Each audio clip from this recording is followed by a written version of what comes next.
नमस्कार, मी विशाल परदेशी. या बुलेटिनमध्ये आपलं सगळ्यांचं स्वागत. सुरुवात करतोय महत्त्वाच्या बातमीने. किरीट सोमय्या गेल्या तासाभरापासून म्हणजे साधारण एका तासापासून पोलीस स्टेशनमध्ये आणि पोलिसांविरोधात तक्रार देत असून कारवाई न केल्यास राज्यपालांना भेटणार असल्याचं किरीट सोमय्या यांनी म्हटलंय. दरम्यान खार पोलीस ठाण्यामध्ये पोलिसांनी कॅमेरा लावला असून पोलीस स्टेशन बाहेर कडक बंदोबस्त ठेवण्यात आलाय. खोट्या सहीनं तक्रार दाखल केल्याचा आरोप सोमय्या यांनी केलाय.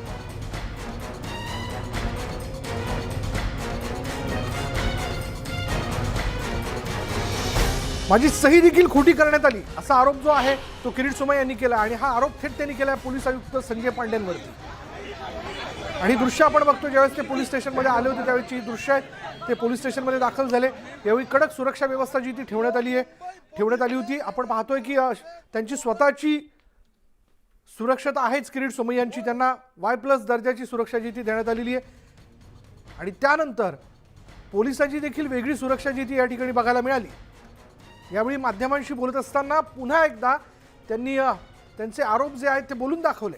चीटिंग फ्रॉड मुंबई पोलिसांनी केलाय आणि हे आरोप बोलून दाखवल्यानंतर ते पोलीस स्टेशनमध्ये गेले. आणि यावेळी नेमक्या काय हालचाली घडतायत, कशा प्रकारे किरीट सोमय्या हे पोलीस स्टेशनच्या आवारात आले, तिथून पुढे ते पोलीस स्टेशनमध्ये गेले, हे सगळं इन कॅमेरा पोलीस देखील रेकॉर्ड करतायत. याचं कारण असं आहे की यापूर्वी खार पोलीस स्टेशनला ज्यावेळेस ते आले होते आणि त्यांच्यावरती शिवसैनिकांनी हल्ला केला, जसं किरीट सोमय्या यांचं म्हणणं आहे की शिवसैनिकांनी तो हल्ला केला, गाडीवरती दगडफेक करण्यात आली, मला जखम झाली, नंतर त्यांना जखम झाल्याचा आणि हनवटीवरनं रक्त ओघळत असल्याचा फोटो किंवा त्याची दृश्य आपण बघितली होती. या सगळ्या विषयाला घेऊन खरं तर मोठा वादंग या ठिकाणी निर्माण झाला होता. म्हणून सगळं काही आता पोलिसांच्या वतीने इन कॅमेरा रेकॉर्ड केलं जात आहे. याबद्दल बोलूयात आमच्या प्रतिनिधी सुष्मिता भदाणे आपल्याबरोबर आहेत. सुष्मिता, काय अपडेट? किरीट सोमय्या गेल्या एक तासापासून आतमध्ये आहेत, त्यांची तक्रार ते नोंदवत आहेत. काय वाटतं, साधारण किती वेळात ते बाहेर येतील? आता किरीट सोमय्या हे आतमध्ये आहेत, त्यांच्यासोबत त्यांचे वकील सुद्धा या खार पोलीस स्टेशनमध्ये येऊन पोहोचलेले आहेत. ऑन कॅमेरा त्यांचा संपूर्ण तक्रार जी आहे ती नोंदवण्यात येणार आहे. आणि आता जी माहिती समोर येते आहे, साधारणपणे अर्धा पाऊण तासापासून त्यांची तक्रार जी आहे त्यांनी सादर केलेली आहे. पोलिसांचा प्रचंड मोठा बंदोबस्त खार पोलीस स्टेशनमध्ये लावण्यात आलेला आहे. आपण बघताय किरीट सोमय्या यांनी जे आरोप केलेले होते त्यामध्ये सगळ्यात महत्त्वाचा आरोप त्यांनी केलेला होता की त्यांची FIR ही चुकीच्या पद्धतीने लिहिण्यात आलेली आहे. आणि या FIRच्या विरोधातच त्यांनी आज खार पोलीस स्टेशनमध्ये येऊन दुसरी FIR नोंदवण्यासाठी ते इथे आलेले आहेत. दृश्यांमध्ये आपल्याला दिसतंय जी झेड सिक्युरिटी केंद्राकडनं किरीट सोमय्या यांना देण्यात आलेले आहे. त्यांचा इथे हा बंदोबस्त दिसतोय. आतमध्ये काही पोलीस आहेत, काही भाजपचे कार्यकर्ते किरीट सोमय्या यांच्या सोबत आहेत. आणि या संपूर्ण आरोपांमध्ये त्यांनी संजय पांडे यांच्यावरती सुद्धा आरोप केलेले होते. आणि या आरोपांमुळेच पुन्हा एकदा वादंग निर्माण झाल्याचं सुद्धा पाहायला मिळालेलं. थेट मुख्यमंत्र्यांवरती संजय पांडे पोलीस निरीक्षक आहेत यांच्यावरती सुद्धा त्यांनी अशा पद्धतीने आरोप केलेले होते.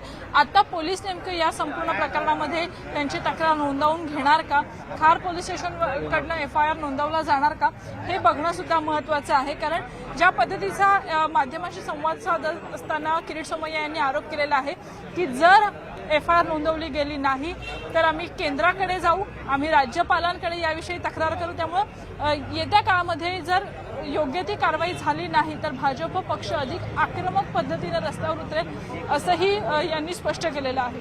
विशाल, धन्यवाद या सगळ्या तपशिलाबद्दल. आपण बघतोय आता साधारण एक तास झाला किरीट सोमय्या जे ते आतमध्ये आहेत आणि त्यांच्या वतीने ते पोलिसांच्या विरोधात तक्रार नोंदवत आहेत. त्याचं छायाचित्र आपल्याकडे उपलब्ध झालंय. या छायाचित्रात आपण पाहू शकतो आतमध्ये असणारे काही ठराविक पोलीस अधिकारी सोबत, त्यांच्यासोबत किरीट सोमय्या यांच्याबरोबर त्यांची काही माणसं देखील आहेत. त्यात त्यांचे वकील दिसत आहेत आणि ते तिथे तक्रार नोंदवत आहेत. बघूयात ते बाहेर आल्यानंतर नेमकं आतमध्ये काय घडलं याविषयीची सविस्तर माहिती ते थोड्या वेळात देतील.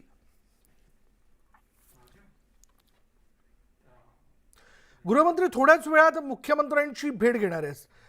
मुख्यमंत्र्यांसोबत कायदा सुव्यवस्थेवर ते चर्चा करणार असल्याचं कळतंय. वर्षा निवासस्थानी याबद्दलची बैठक पार पडणार आहे. साधारण आपण पाहिलं तर गेल्या 2 ते 3 दिवसामध्ये म्हणजे आठवड्याभरात जर आपण पाहिलं तर ही तिसरी भेट आहे. या भेटीत पुन्हा एकदा राज्यात सध्या ज्या काही घडामोडी घडत आहेत, भाजपच्या वतीने जे आरोप केले जात आहेत, सगळ्या विषयाला घेऊन कायदा सुव्यवस्थेच्या मुद्द्याला घेऊन चर्चा केली जाईल. आणि यावेळी काही महत्त्वाचे निर्णय घेतले जात आहेत का हे बघणं देखील महत्त्वाचं ठरणार आहे. त्यामुळे राज्यातील आतापर्यंतच्या सगळ्या घडामोडी लक्षात घेता त्यावरती निश्चितच चर्चा होईल. बोलूयात आमचे मुंबईचे प्रतिनिधी विनोद राठोड आपल्याबरोबर आहे. विनोद, ही बैठक म्हणजे गृहमंत्री दिलीप वळसे पाटील वर्षा निवासस्थानी जाऊन मुख्यमंत्र्यांची का भेट घेत आहे? नेमक्या बैठकीचं औचित्य काय? राज्याचे गृहमंत्री दिलीप वळसे पाटील काही वेळामध्येच मुख्यमंत्री उद्धव ठाकरे यांची भेट घेणार आहेत आणि ही भेट वर्षा निवासस्थानी होणार आहे. या भेटीमध्ये राज्यातील कायदा सुव्यवस्था आणि त्याचबरोबर मनसेची सभा यासारख्या अनेक गोष्टींची चर्चा या बैठकीमध्ये होणार आहेत. खास करून मुख्यत्वे ज्याप्रमाणे हनुमान चालिसा आणि भोंग्यावर जो विवाद सुरू आहे त्या विवादावरही या बैठकीमध्ये चर्चा होणार आहेत. राज्यातील कायदा सुव्यवस्थेबाबत संपूर्ण माहिती मुख्यमंत्री उद्धव ठाकरे यांना गृहमंत्री दिलीप वळसे पाटील देणार आहेत आणि या पार्श्वभूमीवर ही एक रुटीन बैठक असल्याचं बोललं जात आहे. परंतु या बैठकीला यासाठी महत्व लाभलं आहे की ज्याप्रमाणे राज्यामध्ये कायदा सुव्यवस्था आणि ज्या ठिकठिकाणी जे हनुमान चालिसा आणि भोंगे हा विवाद सुरू आहे त्या आधारावर राज्यातील जी व्यवस्था आहे ती कशा प्रकारे चोख आहे, पोलीस यंत्रणा कशा प्रकारे काम करत आहे, इंटेलिजन्स जे आहेत ते कशा प्रकारचं काम करतात यासारख्या संपूर्ण गोष्टींची माहिती त्या ठिकाणी देणार आहेत. आणि मुख्यमंत्री उद्धव ठाकरे यांच्याकडून राज्यामध्ये कायदा आणि सुव्यवस्था योग्यरित्या चालावं आणि तसं राहावं या पार्श्वभूमीवर काही दिशानिर्देशही त्या ठिकाणी देऊ शकतो आणि तशा प्रकारे राज्यातलं कायदा आणि सुव्यवस्था योग्यरित्या काम करेल अशा अनुषंगाने ही महत्वाची बैठक मानली जात आहे. धन्यवाद विनोद या सगळ्या माहितीबद्दल. ही बैठक जी ती थोड्याच वेळात पार पडते आहे. वर्षा निवासस्थानी जाऊन गृहमंत्री दिलीप वळसे पाटील मुख्यमंत्र्यांची भेट घेत आहेत. राज्यातल्या कायदा सुव्यवस्थेच्या मुद्द्याला घेऊन ते चर्चा करतील असं कळतंय. यानंतर एक ब्रेकिंग न्यूज अशी राणा दाम्पत्याच्या संदर्भातली की आजही राणा दाम्पत्याला दिलासा मिळालेला नाहीये. 29 तारखेपर्यंत नवनीत राणा आणि रवी राणा या दोघांनाही जेलमध्येच राहावं लागणार आहे. राणा दाम्पत्याच्या याचिकेवर उत्तर देण्याचे निर्देश राज्य सरकारला देण्यात आले. दरम्यान याकरता राज्य सरकारला 3 दिवसांची मुदत कोर्टाने दिली आहे. त्यामुळे आता राणांच्या याचिकेवर 29 तारखेला सुनावणी होणार आहे.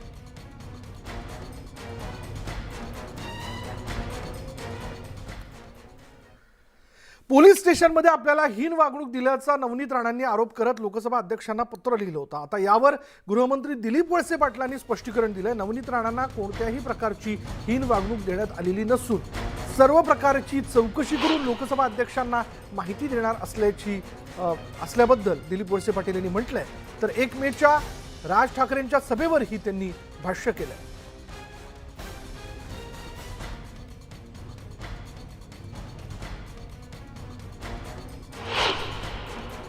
मैंने कल ही बताया इसके बारे में कि ये जो सभी बातें हैं इसके बारे में हम इंक्वायरी करेंगे, लेकिन मेरी जो प्राथमिक इंफॉर्मेशन है ऐसा कुछ हुआ नहीं। इसके बारे में राज्य के जो मुख्य सचिव है उनको लोकसभा से एक पत्र प्राप्त हुआ है और उसमें जो फैक्चुअल रिपोर्ट है वो फैक्चुअल रिपोर्ट मांगा है। तो वो फैक्चुअल रिपोर्ट गवर्नमेंट टाइम से पहले भेज दे। सारी चर्चा हो गई। अभी उसके बाद में भी अगर उनको पब्लिक मीटिंग लेना है तो इसके बारे में क्या करना है आगे, इसका निर्णय जो है वो औरंगाबाद के पुलिस कमिश्नर करेंगे। यानंतर एक महत्त्वाची बातमी अशी आहे की 6 ते 12 वर्षांच्या मुलांना आता कोवॅक्सिनची लस जी आहे ती दिली जाणार आहे. या म्हणजे लस देण्याबद्दलचा जो मार्ग आहे तो मोकळा झाला आहे. लसीच्या आपत्कालीन वापराला मंजुरी मिळाली आहे. लसीच्या आपत्कालीन वापराला मंजुरी मिळाल्याची आपण बघतोय. याविषयीची केंद्राकडून असणारी आवश्यक असणारी जी मंजुरी आहे ती देण्यात आलेली आहे. यापूर्वी जर आपण पाहिलं तर वेगवेगळ्या ठिकाणी म्हणजे त्यातल्या त्यात नागपूरमध्ये 6 ते 12 वयोगटातल्या मुलांवरती लसीचं परीक्षण जे ते करण्यात आलेलं होतं जे यशस्वी ठरलं. याबद्दलचे रिपोर्ट्स अहवाल जो आहे तो केंद्रापर्यंत पाठवण्यात आले आणि त्यानंतर आता DGCIने कोवॅक्सिन ही लस 6 ते 12 वर्षांच्या मुलांच्या वयोगटाकरता वापरण्याकरता म्हणून परवानगी देऊ केलेली. त्यामुळे लसीकरणातला आणखीन एक महत्त्वाचा टप्पा जो आहे तो सुरू झालेला आहे. यापूर्वी आपण लसीचे 2 डोस पूर्ण केले. आता हल्ली बूस्टर डोस जो आहे तो दिला जातोय आणि या सगळ्या परिस्थितीत जर आपण बघितलं तर आता लहान मुलांच्या लसीकरणाचा टप्पा जो आहे किंवा या लसीकरणातला पुढला उत्सव ज्याची खरं तर फार मोठी आवश्यकता होती त्याची सुरुवात केली जाते. याबद्दल बोलूयात. आमचे प्रतिनिधी प्रशांत लीला रामदास आपल्याबरोबर आहे. प्रशांत, 6 ते 12 वयोगटातल्या मुलांना देखील या संसर्गाचा धोका आहे किंवा तो संसर्ग त्यांना होऊ शकतो हे यापूर्वी स्पष्ट करण्यात आलेलं होतं. अशावेळी लसीकरणातला हा टप्पा सुरू होणं किती महत्त्वाचं म्हणता येईल?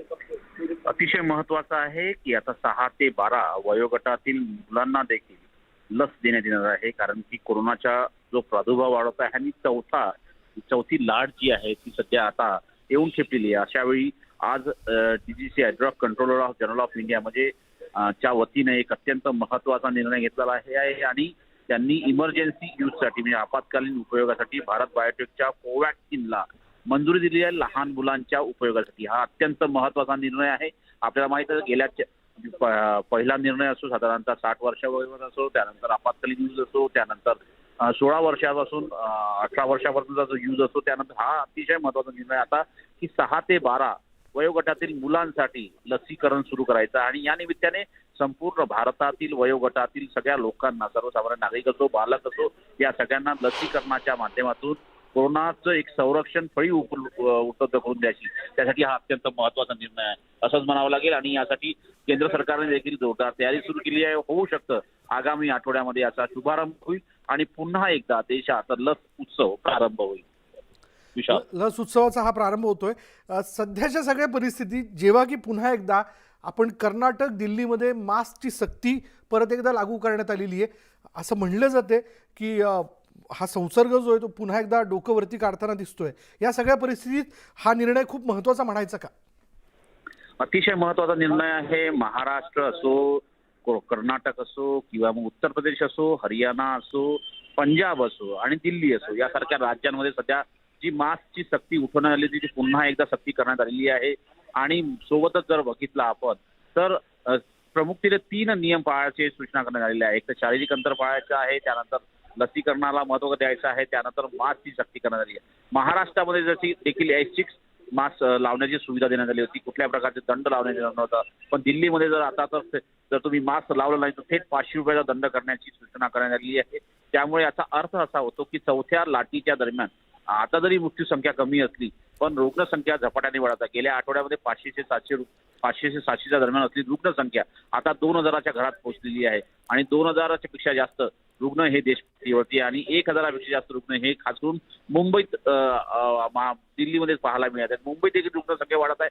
कर्नाटकात देखील गेल्या काही दिवसात रुग्णसंख्या वाढत आहे. आसाममध्ये देखील जर बघितलं तिथे रुग्णसंख्या वाढत आहे. त्याचमुळे पंतप्रधान नरेंद्र मोदी यांनी एक अत्यंत महत्वाची बैठक, मुख्यमंत्र्यांची बैठक उद्या बोलवली आहे. त्यामुळे होऊ शकतं की या संदर्भात पुन्हा एकदा केंद्र सरकार गांभीर्याने काही सूचना करण्याची शक्यता व्यक्त केली जात आहे. सोबतच केंद्राचे आरोग्य राज्यमंत्री जे आहेत डॉक्टर भारती पवार यांनी देखील स्पष्ट केलं आहे की आम्ही केंद्र सरकारला तर त्या वतीनं सर्व अधिकार राज्य सरकारांना दिले आहे. तर राज्य सरकारांना आपल्या सर्वसामान्य नागरिकांना या कोरोनाच्या रोगापासून वाचवण्याकरता, कोरोना रुग्णसंख्या कमी करण्याकरता जे उपाययोजना करण्याचे अधिकार देण्यात आलेले आहेत, जे उपाययोजना करता येईल त्या सगळ्या उपाययोजना कराव्या आणि कुठेतरी कोरोना रुग्णांची संख्या कमी ठेवावी अशा प्रकारच्या सूचना दिल्या जात आहेत. पण आता उद्याची जी बैठक होणार त्या बैठकीनंतर होऊ शकतं पुन्हा काही नवीन सूचना देण्याची शक्यता आहे. त्यापूर्वी आज हा अत्यंत महत्वाचा निर्णय झाला का कोवॅक्सिन पुन्हा आता 6 ते 12 वयोगटातील मुलांना देण्यासाठी निर्णय देण्यात आला आहे. DGCIचा हा अत्यंत महत्वाचा निर्णय आहे. विशाल, धन्यवाद प्रशांत या सगळ्या माहितीबद्दल. दर्शकांनी लक्षात घ्यावं, महत्त्वाची बातमी आता त्या क्षणाची की 6 ते 12 वयोगटातल्या मुलांना कोवॅक्सिनची लस जी आहे ती दिल्या जाणार आहे, त्याबद्दलची परवानगी DGCIनं देऊ केलेली आहे. त्यामुळे हा आत्ता या क्षणाचा महत्त्वाचा निर्णय, महत्त्वाची बातमी म्हणता येईल. पुढे पाहूयात. माझ्या घरासमोर हनुमान चालीसा पठण करा, मी मंडप घालून प्रसादाची व्यवस्था करतो, अशा शब्दात चंद्रशेखर बावनकुळे यांनी शिवसेनेला टोला लगावलाय. राणा दाम्पत्यानं मातोश्रीसमोर हनुमान चालीसा पठणाची मागणी केली होती तर मुख्यमंत्र्यांनी मोठ्या मनानं त्याला परवानगी द्यायला हवी होती. हा विषय तेव्हाच संपला असता. मात्र त्यानंतर जे घडलं त्यानं महाविकास आघाडी सरकारविरोधात लोकांमध्ये द्वेष वाढल्याचं त्यांनी सांगितलं.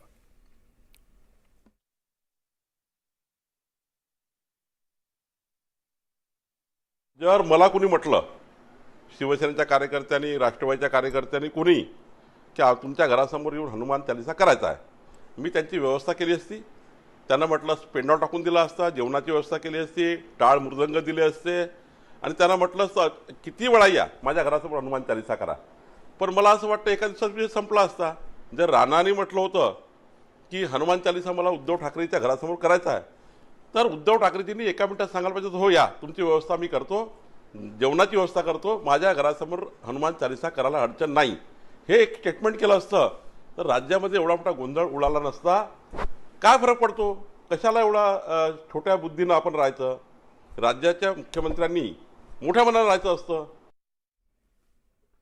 पुढे बोलत औरंगाबादमध्ये जमावबंदीची अफवा असल्याचं पोलीस आयुक्तांनी स्पष्ट केलंय. शहरात 9 मे पर्यंत शस्त्रबंदी असणार असल्याचं पोलीस आयुक्त निखिल गुप्तांनी स्पष्ट केलं. त्याबाबतचं पत्रकही त्यांनी जारी केलेलं आहे. वस्तुस्थितीनुसार शस्त्रबंदी लावली जाते असंही पोलीस आयुक्तांनी म्हटलं. त्यामुळे जमावबंदी नसून ही शस्त्रबंदी असं खुद्द औरंगाबाद पोलीस आयुक्त निखिल गुप्ता यांनी स्पष्ट केलेलं आहे.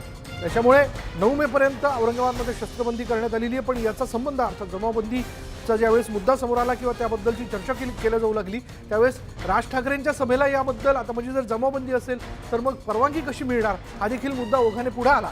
पण आता पोलीस आयुक्त निखिल गुप्ता यांनी स्पष्ट केलेलं आहे की ही जमावबंदी नाही तर शस्त्रबंदी आहे. शस्त्रबंदीचे आदेश जे आहे ते 9 मे पर्यंत लागू करण्यात आलेले आहे. त्याच्यामुळे शस्त्रबंदी असल्या कारणाने जमावबंदीचा मुद्दाच या ठिकाणी पुढे येत नाही असं त्यांनी म्हटलेलं आहे. गरज पडली तर ते देखील लावलं जाऊ शकतं. अर्थात परिस्थितीनुसार तो निर्णय घेतला जातो. पण तुर्तास तरी पोलीस आयुक्त निखिल गुप्ता यांनी स्पष्ट केलेलं आहे की जमावबंदी नसून शस्त्रबंदी आहे.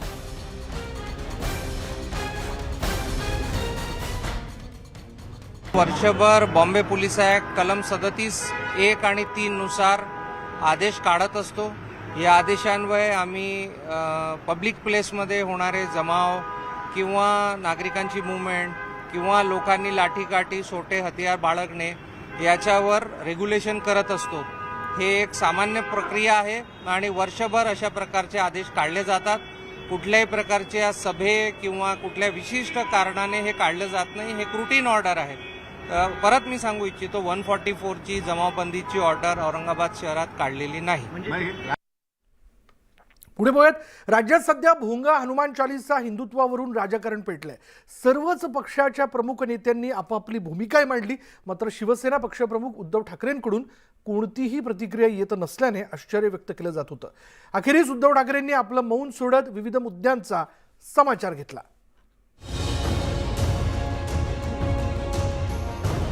बेस्टच्या कार्यक्रमानिमित्तानं उद्धव ठाकरे यांनी हिंदुत्व, हनुमान चालीसा अशा विविध मुद्द्यांचा खरपूस समाचार घेतला. यावेळी त्यांनी मातोश्रीवर हनुमान चालीसा पठणाचा हट्ट धरणाऱ्या राणा दाम्पत्याला जोरदार टोला लगावला. या घरी यायचे, या हनुमान चालीसा तुमच्या घरात जर ती पद्धत नसेल, संस्कृती नसेल, आमच्या घरात येऊन बोलायचं असेल तर बोलू शकता जरूर, पण त्याला एक पद्धत असते. पण आमच्या घरामध्ये दिवाळी असो, दसरा असो किंवा नसो, साधू संत येतच असतात. शिवसेना प्रमुख होते, मा होती तेव्हाही येत होते, आताही येतात. पण ते नीट बोलून सांगून येतात. दादागिरी करून याल तर दादागिरी कशी मोडायची ते सुद्धा आम्हाला शिवसेना प्रमुखांनी हिंदुत्वाच्या व्याख्येत समजून सांगितलेलं आहे. मशिदीच्या भोंग्यांवरून राजकारण करणारे मनसे अध्यक्ष राज ठाकरे तसंच हिंदुत्वाच्या मुद्द्यावरून शिवसेनेवर हल्ला चढवणाऱ्या भाजपवरही त्यांनी जोरदार प्रतिहल्ला चढवला. शिवसेना प्रमुखांचं हिंदुत्व हेच आहे. त्यांनी सांगितलं होतं की मला देवळात घंटा बडवणारा हिंदू नको आहे, मला अतिरेक्यांना बडवणारा हिंदू पाहिजे. हे कुठले आले घंटाधारी हिंदुत्ववादी? घंटाधारी हिंदुत्ववाद्यांनी आम्हाला गदाधारी हिंदुत्ववाद्याने हिंदुत्व शिकण्याच्या भानगडीत पडू नये. आमचं हिंदुत्व हे गदाधारी हिंदुत्व आहे. भीमरूप आणि महारुद्र काय असतं ते शिवसेना जर तुम्ही अंगावर आला तर दाखवायला कमी पडणार नाही. कारण आमचं हिंदुत्व हे हनुमानाच्या गदेसारखं गदाधारी आहे. राज्यातील प्रगती पाहून विरोधकांचा जळफळाट होतोय. त्यामुळे ते राज्यात अस्थिरता निर्माण करण्याचा प्रयत्न करतायत अशी खरमरीत टीकाही उद्धव ठाकरेंनी केली. जळजळते, मळमळते, काय होते कळत नाही. पण त्यांनी त्यांच्या राज्यातल्या किती राजधान्यांमध्ये, किती शहरांमध्ये मुंबईच्या शाळेचा दर्जा हा तिकडे अंगीकारून दाखवला. हे दाखवा माझं उघड आव्हान आहे. त्याच्यामुळे काम काही नाहीये, करायचं काही नाही. बिनकामाचे भोंगे वाजवायचे हाच त्यांचा उद्योग आहे. त्यांना मी काडीची किंमत देत नाही, अजिबात देत नाही. दरम्यान राज्यात सध्या विविध पक्षांनी सभांचा धडाका लावलाय. यावेळी उद्धव ठाकरे यांनीही जाहीर सभा घेऊन जशास तसं उत्तर देण्याचा इरादा बोलून दाखवला. लवकरात लवकर मला एक सभा घ्यायची आहे आणि मग तिकडे परत एकदा मास्क काढून मला बोलायचंय. सगळ्यांचं एकदा काय तो परामर्श आणि सोक्षमोक्ष मला लावूनच टाकायचं आहे. हे तकलादू हिंदुत्ववादी आलेले आहेत, नकली नव हिंदू. तेरी कमीज मेरे कमीज से भगवी कैसे, हा त्यांचा पोटशूळ आहे. तर त्यांचा समाचार एकदा मला घ्यावा लागणारच आहे. मुख्यमंत्री उद्धव ठाकरेंनी हिंदुत्वावरून केलेल्या आक्रमक भाषणावर भाजपनं प्रतिक्रिया दिली आहे. उद्धव ठाकरेंचं हे भाषण आक्रमक नसून आक्रस्ताळा असल्याची टीका चंद्रकांत पाटलांनी केली. उद्धवजींची अलीकडच्या काळामधली सगळी भाषणं ही आक्रमक नसतात, आक्रस्ताळेपणाची असतात. तसं आजही आक्रस्ताळेपणाचं झालं. तुमचं हिंदुत्व हे अजांची स्पर्धावाला आहे, तुमचं हिंदुत्व हे सावरकरांना समलिंगी संभोगी म्हटल्यानंतरही शांतपणे राहणार आहे. तुमचं हिंदुत्व हे मशिदीवरच्या भोंग्याच्या बाबतीमध्ये भूमिका न मांडणार आहे. तर तुमचं हिंदुत्व काय आहे हे सर्वसामान्य हिंदूने पाहिलं आहे. राज ठाकरेंनी दिलेला अल्टिमेटम आणि भाजपकडून होणाऱ्या टीका यावर उद्धव ठाकरे जाहीर सभेतून काय प्रत्युत्तर देणार याची आता प्रत्येकाला उत्सुकता असणार आहे. Bureau report, news 18 Lokmat. पुढे बघत भाजपचे नेते मोहित भारतीय यांनी पाठवलेले भोंगे सोलापुरात दाखल झाले आहेत. शहरातील नाराळे वस्तीजवळील पावन मारुती मंदिर ट्रस्टला हे भोंगे आणि हनुमान चालिसा असलेले पेनड्राईव्ह पाठवण्यात आलेत. रोज 2 वेळा या मंदिरात हनुमान चालिसा लावली जाणार आहे.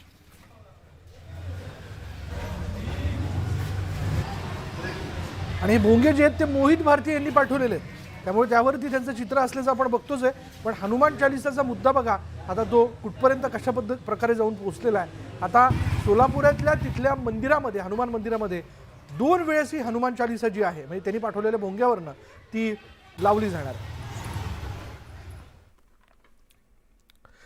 उस्मानाबादचे पालकमंत्री शंकरराव गडाख यांच्यावर जीवघेणा हल्ला करण्याची धमकी देण्यात आली. त्याची ऑडिओ क्लिप व्हायरल होते आणि या ऑडिओ क्लिपमध्ये हल्ल्यासाठी 20 विदेशी बंदुका खरेदी केल्याचाही उल्लेख आहे. या ऑडिओ क्लिपनं राजकीय वर्तुळात एकच खळबळ माजली. गेल्या शुक्रवारी गडाख यांचे स्वीय सहाय्यक राहुल राजळे यांच्यावर प्राणघातक हल्ला करण्यात आला होता आणि त्यातच ही ऑडिओ क्लिप समोर आल्यानं या प्रकरणाला गंभीर वळण लागलं.